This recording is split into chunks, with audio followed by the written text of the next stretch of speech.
From farmers turned pirates in Bangladesh to jihadists in Iraq using drought as a recruiting tool. These are some of the stories in a new book written by my Perspective guest this Tuesday. Environmental journalist Peter Schwartzstein joins us. Your book, The Heat and the Fury on the Frontlines of Climate Violence, is out now. We're happy to have you on the show to speak about it. And while they're undeniably intertwined, as your book shows, we don't always think to associate climate and conflict. What inspired you to write this book? Thank you, Grace.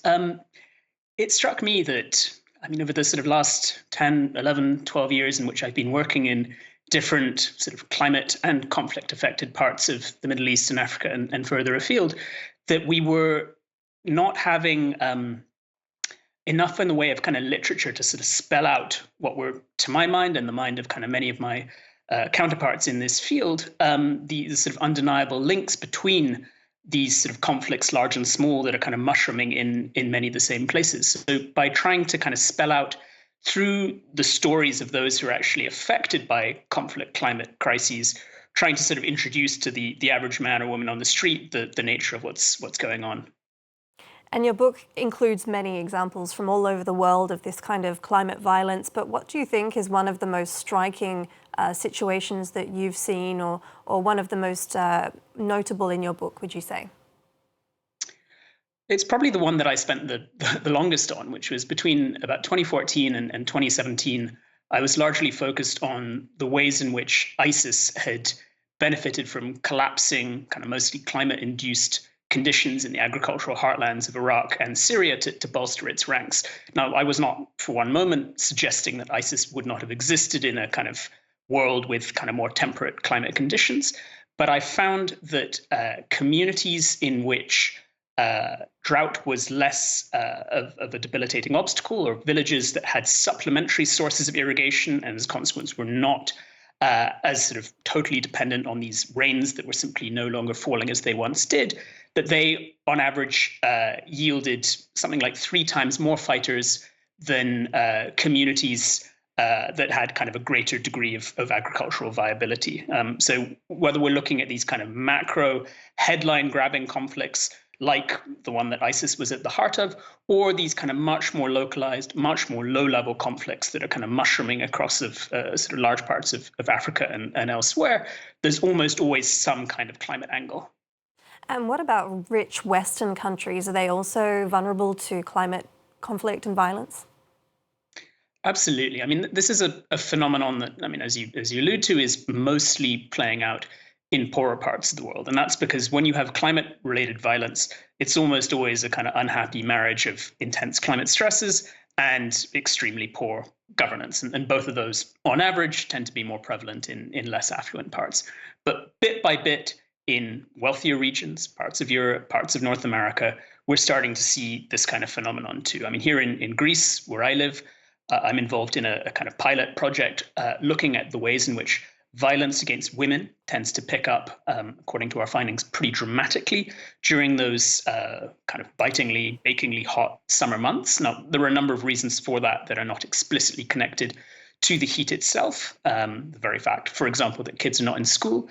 Nevertheless, among the stories of the dozens of women that my colleagues and I have spoken to thus far, it almost always seems that there's kind of a heat-related aggression source in the background. So just one of a number of ways in which directly and indirectly climate change is starting to lead to all sorts of extremely grim, unpleasant outcomes at home too.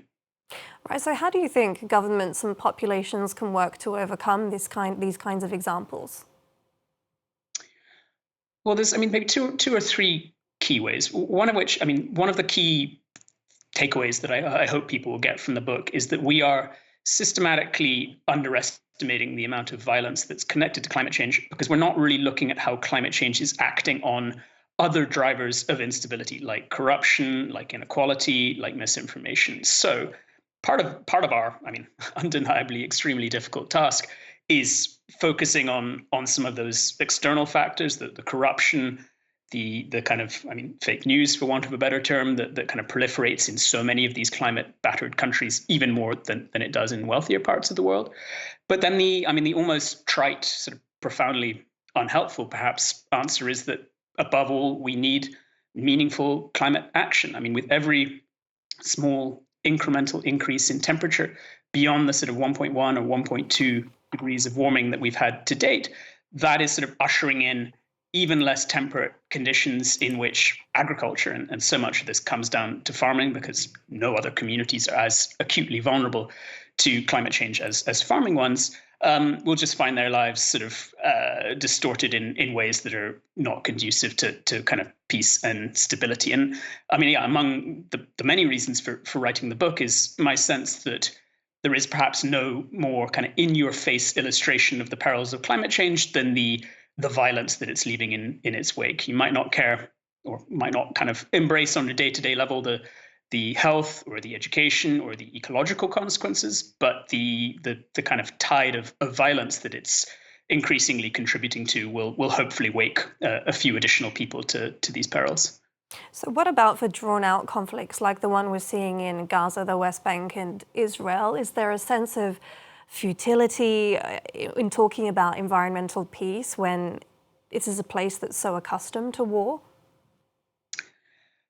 Part of the issue, I mean, as you allude to, is that at a time of these mushrooming conflicts in sort of Gaza, Lebanon, Sudan, Ukraine, it can be hard to keep what might appear to be sort of lower level conflicts elsewhere at the top of the agenda. I mean, there's the tag that's often sort of regrettably applied to climate change, which is that it's important but not urgent. But to that, sort of I and many of my peers try and show that so many of these conflicts, like Gaza, Lebanon, like Sudan, like Ukraine, have a climate angle of a sort, even if it's not necessarily the dominant driver of hostilities and violence. I mean, take Sudan. I mean, arguably the most sort of geopolitically fraught conflict out there in terms of its long-term ramifications. The RSF, one of the two dominant protagonists to the dispute, has been able to range kind of across the country as sort of effectively and wildly as they have, and thereby prolong the conflict because of their access to extremely cheap subsidized gasoline, kind of smuggled over the border from Libya.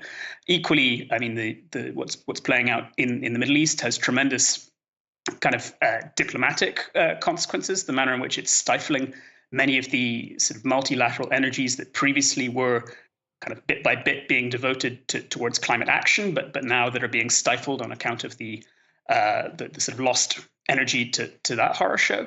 So every one of these troubles that are kind of sucking the oxygen from the climate space have themselves some kind of climate component. All right, we'll have to leave it there, but thank you very much for speaking to us, Peter Schwartzstein, the author of The Heat and the Fury on the Front Lines of Climate Violence.